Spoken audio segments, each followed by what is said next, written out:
السلام علیکم ورحمۃ اللہ وبرکاتہ۔ معزز سامعین اور ناظرین، قارون کون تھا، اس کا انجام کیا ہوا، اسی کے متعلق کچھ باتیں آپ کو میں بتانا چاہتا ہوں۔ قارون حضرت موسیٰ علیہ السلام کا چچا زاد بھائی تھا۔ جب دریا سے پار ہو گئے حضرت موسیٰ علیہ السلام اور فرعون اور اس کے متبعین دریا میں غرق ہو گئے، تو موسیٰ علیہ السلام کے ساتھ جو پار ہونے والے مسلمانوں میں جو لوگ تھے ان میں ایک نام قارون کا بھی تھا۔ قارون شروع میں اچھا تھا۔ حضرت موسیٰ علیہ السلام پر جو توریت نازل ہوئی، تو توریت اللہ کا کلام ہے، اللہ کی کتاب ہے، تو توریت کی وہ باضابطہ تلاوت کرتا تھا۔ بہترین قاری تھا وہ توریت کا۔ جس طرح سے آج قرآن مقدس کی تلاوت بہت سے حضرات بہت بہترین تلاوت کرتے ہیں، اسی طرح سے قارون وہ توریت کی بہترین تلاوت کرتا تھا، لیکن گمراہ اس طرح سے ہوا کہ اس کو مال و دولت کی بہت حرص تھی، بہت لالچ اس کے اندر تھی کہ مال و دولت کہیں سے حاصل ہو جائے۔ چنانچہ اس کوشش میں وہ مصر کا جو ہے مصر میں یہ واقعہ ہوا کہ بہت سے مقامات پر اس نے کھدائی کی اور خزانے کی تلاش میں وہ ہمیشہ رہتا تھا۔ تو یوں کھدائی کرتے کرتے ایک دن اس کو بہت بڑا خزانہ مل گیا۔ وہ کسی زمانے کا خزانہ ہوگا، اور خزانہ زمین کے اندر اس لیے بھی ملتا ہے کہ یہ بات سمجھ لیں کہ پہلے زمانے میں بہت سے لوگ اپنے خزانے کو زمین میں دفن کر دیتے تھے، اور وہ دنیا والوں کو بتانے سے پہلے مر جاتے تھے، تو خزانہ زمین میں پڑا رہ جاتا تھا، جو ابھی بھی کبھی نکلتا ہے۔ یہ بہت سے بادشاہوں کا جو خزانہ محلات تھے، محل وغیرہ تھے، تو وہ حالات کے بدلتے رہنے سے وہ جو ہے وہ خزانہ بھی دب جاتا ہے، اس کا محل بھی زمین کے اندر گھس جاتا ہے۔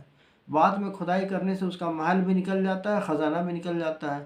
تو وہ کسی زمانے کا خزانہ تھا جو کسی بادشاہ نے زمین میں گاڑ دیا تھا، زمین میں دفن کر دیا تھا۔ تو قارون نے جب اس کی کھدائی کی تو وہ خزانہ اس کو نکلا، اور ایسا خزانہ نکلا کہ اس کے اندر باضابطہ محل بھی تھا، اور خزانہ رکھنے کی جو جگہ ہوتی وہ جگہ بھی تھا، اور دروازے بھی تھے، اس کی کنجیاں بھی تھیں۔ وہ بڑا خوش ہو گیا، اور قرآن میں ہے کہ اس کی اتنی کنجیاں تھیں کہ کنجیوں کو صرف بوجھ اٹھانے کے لیے کئی اونٹ پر اس کنجیوں کو لادا جاتا تھا، اتنی ساری کنجیاں تھیں۔ تو اب اندازہ لگائیے کہ کتنے خزانے ہوں گے، اس کے خزانے کے اندر کتنا بڑا خزانہ کا جو محل تھا کتنا بڑا ہوگا۔ حضرت موسیٰ علیہ السلام نے بار بار اس کو کہا کہ دیکھو قارون، تم جو ہے اس میں تمہارا صرف حصہ نہیں ہے، اس میں مسلمانوں کا بھی حصہ ہے، لہذا تم زکوٰۃ نکالو۔ اور زکوٰۃ کوئی بہت بڑی رقم نہیں ہے، بلکہ 40واں حصہ نکالنا ہوتا ہے۔ اس لیے غریبوں کی مدد کرو، اور غریبوں پر بھی اس کا حق ہے، اس کی زکوٰۃ نکالا کرو۔ لیکن قارون جو ہے وہ ہمیشہ موسیٰ علیہ السلام کی بات سے ناراض رہتا تھا۔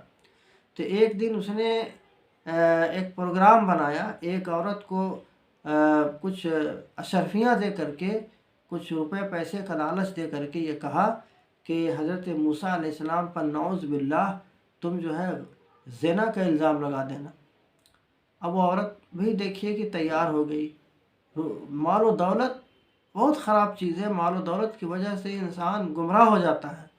تو وہ عورت تیار ہو گئی، اور ایک دن موسیٰ علیہ السلام بنی اسرائیل کو لے کر کے تمام مسلمانوں کو کے سامنے جب تقریر کرنے کے لیے کھڑے ہوئے، تو اور اللہ کا قانون بیان کرنے لگے کہ دیکھو چور اگر چوری کرے گا تو اس کو یہ سزا ملے گی، اور کوئی اور جرم کرے گا یہ سزا ملے گی، اگر کوئی زنا کرے گا اس کو یہ سزا ملے گی۔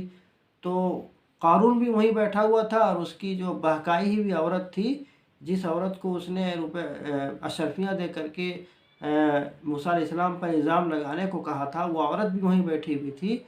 تو قارون نے یہ کہا کہ اے موسیٰ علیہ السلام، یہ جو زنا کی سزا آپ بتا رہے ہیں، یہ قانون صرف ہم لوگوں کے لیے ہے یا آپ کے لیے بھی ہے؟ تو موسیٰ علیہ السلام نے فرمایا کہ یہ قانون سب کے لیے ہے۔ تو قارون نے کہا کہ اچھا یہ عورت کیا کہتی ہے، اور اس کو اشارہ کیا کہ تم کھڑے ہو کر کے بولو۔ چنانچہ وہ عورت کھڑی ہوئی اور کہنے لگی کہ موسیٰ علیہ السلام نے میرے ساتھ نعوذ باللہ غلط کام کیا، برا کام کیا۔ تو اتنا سننا تھا کہ موسیٰ علیہ السلام کو بڑا جلال آ گیا، بڑا غصہ آ گیا، چونکہ وہ جلالی پیغمبر تھے، بڑے جلیل القدر نبی تھے، اور غصہ سے اس عورت کی طرف دیکھنے لگے کہ فرمانے لگے کہ بتاؤ تم کو یہ کس نے سکھایا ہے۔ وہ عورت تھر تھر تھر تھر کانپنے لگی اور وہ کہنے لگی کہ یہ آپ کے سامنے جو قارون بیٹھا ہوا ہے، جو آپ کا چچا زاد بھائی ہے، جو خزانہ ملا ہے، اسی نے مجھے چند اشرفیاں دے کر کے تقریباً 5000 درہم دیے گئے تھے۔ 5000 درہم کے لالچ میں یہ الزام میں نے آپ پر لگا دیا، آپ بالکل پاک اور صاف ہیں اور مجھ کو معاف کیجیے۔ اسی وقت موسیٰ علیہ السلام کو بڑا جلال آیا، بڑا غصہ آیا۔ موسیٰ علیہ السلام نے اللہ رب العالمین سے دعا کی کہ یا اللہ مجھے میرے ساتھ میرے اوپر اتنا بڑا الزام لگایا گیا، اتنا غلط، اتنا جھوٹا الزام لگایا گیا۔ تو اللہ رب العالمین نے فرمایا کہ اے موسیٰ تم زمین کو حکم دو، آج ابھی زمین تمہارے تابع کی جا رہی ہے۔ چنانچہ حضرت موسیٰ علیہ السلام نے وہ زمین کو حکم دیا، تو تمام لوگ وہاں موجود تھے، جتنے بھی بنی اسرائیل کے لوگ تھے، تمام لوگ تھے جو موسیٰ علیہ السلام کے ماننے والے تھے، اور قارون بھی وہیں پر موجود تھا۔ موسیٰ علیہ السلام نے زمین کو حکم دیا کہ پھٹ جاؤ، تو زمین پھٹ گئی اور قارون زمین میں دھنسنے لگا اور زمین اس کو نگلنے لگی۔ اب وہ بہت چلاتا رہ گیا کہ مجھ کو معاف کر دیجئے، معاف کر دیجئے، لیکن چونکہ دستور یہ ہے کہ جب آدمی عذاب میں گرفتار ہو جاتا ہے اس وقت اس کی معافی قبول نہیں کی جاتی ہے، تو وہ زمین اس کو نگل گئی، زمین نگل گئی۔ یہ انجام ہوا قارون کا کہ ایک پیغمبر پر ایک غلط الزام لگانے کی وجہ سے وہ قارون زمین پر میں دھسا دیا گیا۔ اس کے زمین میں دھسانے کی وجہ صرف یہ ہے کہ ایک جلیل القدر پیغمبر پر اس نے غلط الزام لگایا، لہٰذا موسیٰ علیہ السلام کی بد دعا سے وہ زمین کے اندر دھس گیا۔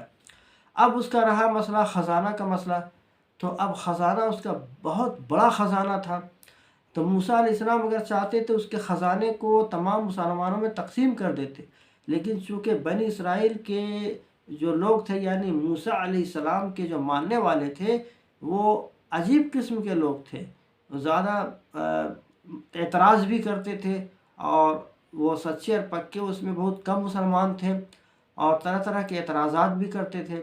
تو موسیٰ علیہ السلام نے سوچا کہ اگر میں یہ خزانہ لوگوں میں تقسیم کر دوں گا، وہ قارون کا خزانہ، تو کچھ لوگ یہ الزام لگا دیں گے کہ موسیٰ علیہ السلام نے جو ہے اپنے لیے کچھ زیادہ خزانہ کہیں پر چھپا کے رکھ لیا ہے۔ اس لیے موسیٰ علیہ السلام نے یہ دعا کی کہ فرعون کا جو قارون کا جو خزانہ ہے وہ بھی زمین کے اندر دھس جائے۔